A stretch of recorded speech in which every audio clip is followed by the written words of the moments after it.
What's up everyone? Today I'm going to show you the real way to get Minecraft on your iPhone. And don't worry, this is not a scam. So here's the truth. APK files don't work on iOS. APK is only for Android while iPhones run apps using IPA files. So if you see websites saying Minecraft APK for iPhone, those are fake and unsafe.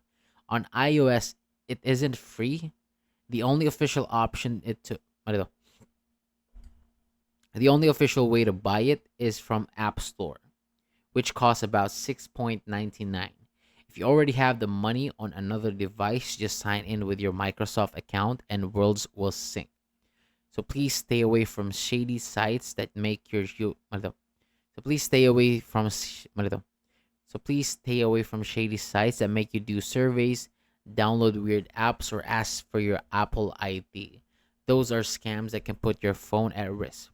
The safe way, just open the App Store, type Minecraft, check that it's from Mojang, and purchase it. That's all you need. If you find this video helpful, hit the like button, subscribe for more guides, and I'll catch you on the next one.